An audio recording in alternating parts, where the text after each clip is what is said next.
Generally क्या होता है कि जब कोई फिक्सर किसी भी प्लेयर को सेट करता है तो उसको एक तो क्या डर होता है कि भाई तुझे मान लो एक खराब ओवर डालनी है, तो एक ओवर का 40 लाख रुपया जैसे रेट तय किया कि 30 लाख रुपया। खराब ओवर क्या होती है कि एवरेज एक T20 की ओवर में रन आते हैं 7 से 8, तो बुकी ऑड्स क्या चलाते हैं 7-8 रन, मतलब कि आप 8 रन पे अगर लगाओगे तो जितना लगाओगे उतना मिलेगा। 1 करोड़ लगाया तो 1 करोड़, 2 करोड़ लगाया तो 2 करोड़, और आप 10-15 लड़के बिठा के आराम से 2 करोड़ काट सकते हो आज के ज़माने में। तो आपने उसको 30 लाख दे दिया, बट आप तो उसके ऊपर रिस्क कितना ले रहे हो 2 करोड़ का। अगर उसने रन नहीं दिए तो क्या करोगे। कभी कभी बीच में बिचौलिए भी रहते हैं, जो प्लेयर को फिक्सर डायरेक्ट नहीं जानता है, बीच में बिचौलिए रहते हैं। लाइक उनका कोई स्पोर्ट्स मैनेजमेंट का एजेंट हो गया, उसकी कोई गर्लफ्रेंड हो गई, होती है ना, जैसे कोई भी है जो बीच में ऐसी लड़कियां होती है जो उनसे कांटेक्ट करवा देती है क्रिकेटरों से, बरोबर, आपने ये सब सुना होगा, हनी ट्रैप जिसको बोलते हैं, ठीक है। तो ये हनी ट्रैप होते हैं। तो वो लोगों ने सेट तो कर लिया, फिर भी ये क्या बोलते हैं भाई ग्राउंड पे हमें तू पहले इशारा देगा फिर हम माल काटेंगे, या भाई हमारा 1.5-2 करोड़ वेस्ट नहीं होना चाहिए। तो इशारा क्या होता है भाई, येलो कलर का हैंडबैंड पहनेगा, रेड पहनेगा, या यहाँ से उतार के यहाँ पहनेगा, हेलमेट को उतार के नट टाइट करेगा, या जूते को नीचे से तू साफ करेगा, या तो रनअप लेके एम्पायर तक जाके वापस आएगा, या अपने बैट को यूं जाके, अगर बैट्समैन की सेटिंग है कि भाई जल्दी आउट होना है, 12 रन के अंदर आउट होना है, तो बैट्समैन को टेकिंग गार्ड लेना है, या बॉलर को प्रैक्टिस बॉल डालने हैं। तो ऐसे 100 तरह के होते हैं।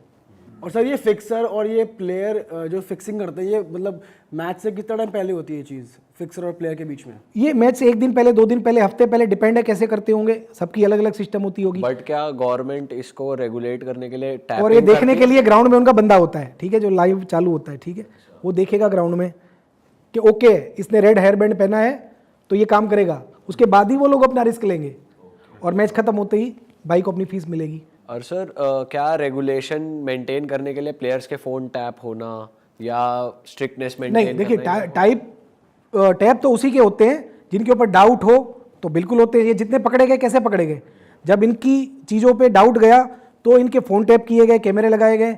जितने भी आज तक पकड़े गए लास्ट 10 साल में, IPL में भी जो पकड़े गया था एक कांड, ठीक है, वो तो साबित हो चुका है, तो उसका तो बोल ही सकते हैं जो हुआ है वो। तो 2 टीमें भी सस्पेंड हुई थी 2 साल के लिए, क्योंकि उसके ओनर जुआ खेलते हुए दिखे थे, बरोबर। 2 साल बाद वो टीमें वापस आई। तो होता क्या है कि इन लोगों के फ़ोन 2 घंटे पहले ले लिए जाते हैं। जैसे ये बस से उतरते हैं ना, एक टोकरी लेके, वो तो छोटी टूर्नामेंट में भी, ये लीजेंड की भी होती है, कोई भी टूर्नामेंट में फ़ोन 2 घंटे पहले ले लेते हैं।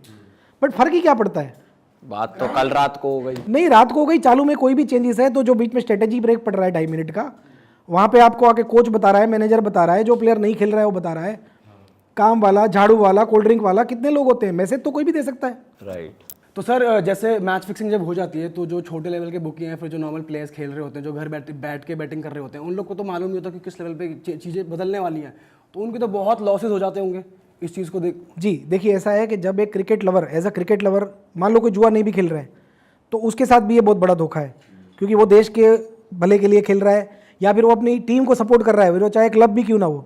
अब उसके साथ ये बहुत बड़ा धोखा हो रहा है। प्लस में जो खेल रहा है उसकी जजमेंट क्यों गलत जा रही है कि एक अच्छा बॉलर है, उसको, उससे बेचारे ने पूरे स्टेट्स देख लिए कि यार ये बॉलर बहुत अच्छा है, बैट्समैन को ये खा जाएगा, या तो ये कम 7-8 रन देगा या 4 देगा। अब उसने तो उसके रन नहीं आएंगे, उसके ऊपर पैसे लगा दिए। लेकिन वही बॉलर अगर 30-40 लाख खा के 15 रन दे देता है तो उसकी इफेक्ट पूरी मैच पे आती है, क्योंकि उसके बाद वाला बॉलर भी पीट सकता है। अब बैट्समैन का हाथ खुल गया, मान लो मैं आपसे डर के खेल रहा हूँ, एक साइड से कोई अच्छा बॉलर बॉलिंग कर रहा है जो मुझे दबा के रखा हुआ है, और एक चोर ने आके मुझे 15 रन दे दिए, तो मेरा तो हाथ खुल गया बल्लेबाज का, मेरा कॉन्फिडेंस खुल गया, तो मैं तो अच्छे को भी पीटूंगा, हो सकता है मैं अपनी टीम को भी हरवा दूं। तो होता क्या है कि जब 2020 क्रिकेट आया, उसके बाद ये सारी गंद कहाँ चालू हुई मैं बताता हूँ। ये गंद एक्चुअली इंडिया से ही चालू हुई है मैक्सिमम। जो एक छोटी लीग आई थी, अभी तो IPL तो बहुत बड़ा ब्रांड है, मैं उसके बारे में बात नहीं कर रहा हूँ, ठीक है। IPL तो बहुत अच्छा काम किया है BCCI ने, कि इतने लोगों को रोजगार मिल रही है, हमारा देश तरक्की कर रहा है, क्रिकेट इतना डेवलप कर रहा है कि आज हमारे छोटे छोटे गाँव से यशस्वी जायसवाल जैसे छोटे परिवार का लड़का भी इतना आगे जा रहा है। तो BCCI ने बहुत अच्छा काम किया IPL ला के, ठीक है। नए टैलेंट मिलते हैं, रेवेन्यू मिलता है, स्टेडियम भर जाते हैं। वो तो बहुत एक आगे के मुद्दे अपन आगे लेंगे कि इंडिया को कितना फ़ायदा हुआ है IPL से, और BCCI इतना स्ट्रॉन्ग हो गया है कि पूरे दुनिया पे हम राज कर रहे हैं, ठीक है, क्रिकेट में। लेकिन उससे पहले एक लीग आई थी जो IPL जैसा ही नाम था, ठीक है, वो भी मैं यहाँ नहीं ले रहा हूँ, ठीक है, जो आई से ही चालू होती थी और जिसको मारने के बाद IPL पैदा हुआ, ठीक है। तो उसने पूरी गंद फैला दी। हुआ क्या कि जब वो लीग आई, मुझे क्यों पता है, क्योंकि अहमदाबाद में वो लीग खेली जाती थी, वो स्टार्ट हुई, जिसको देख के IPL ने सीखा कैसी लीग की जा सकती है, ठीक है। वो IPL जैसी गुजरात में चालू हुई, और अहमदाबाद में उसकी सारी मैचें होती थी, और उसमें एक टीम थी जिसमें सारे खिलाड़ी पाकिस्तान के थे, आपको याद होगा तो, ठीक है, लाहौर नाम से टीम थी, आगे जो भी था वो। तो उस टाइम पे क्या था कि गुजरात के जितने बुकी थे उन लोगों ने कांटेक्ट कर लिया जैसे तैसे करके, और वो पूरी मैच स्क्रिप्टेड होती थी, पूरी मतलब 11 के 11 प्ले होते थे। उन्हें पता होता था कि आपको क्या करना है, कितने ओवर में कितने रन करने हैं, स्लो खेलना है, कितने वाइड डालने हैं, कितने नो बॉल डालने हैं, मतलब पूरी क्रिकेट को उन्होंने कबाड़ी बाजार बना दिया था। मतलब आज के डेट में इतना गंद नहीं है जितना उस टाइम पे था 2 साल के लिए।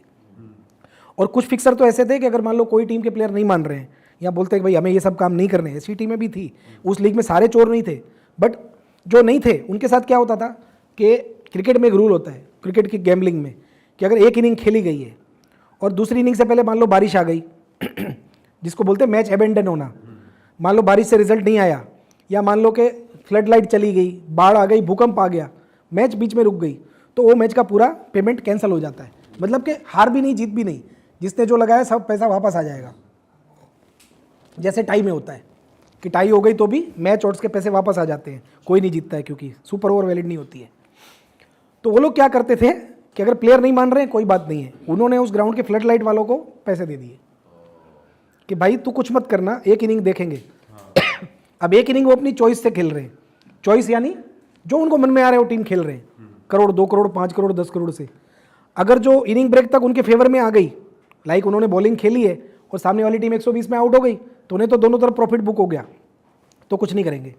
बट खुदा ना खास्ता अगर पहली टीम ने 200 मार दिए और इनको लगा कि यार ये तो अपने पैसे चले गए, तो फ्लड लाइट उड़ा देगा, तो मैच के सौदे कैंसिल हो गए।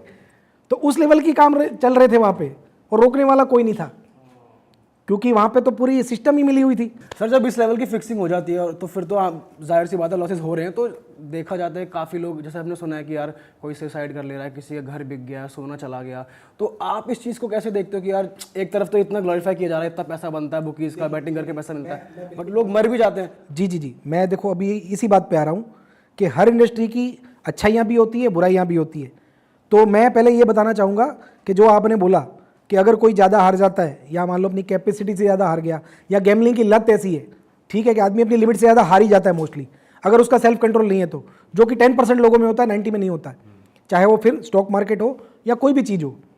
तो मेरा कहने का मतलब ये है कि देखो इंसान को अपना मनोबल मजबूत रखना चाहिए, और ये सोचना चाहिए कि मेरे पास कितने पैसे। देखो मेरे हर वीडियो में एज अ स्टैटिस्टिशियन नहीं, एज अ गैमलिंग एडवाइजर भी मैं जिनको एडवाइस देता हूँ, मेरे हर वीडियो में यही होता है।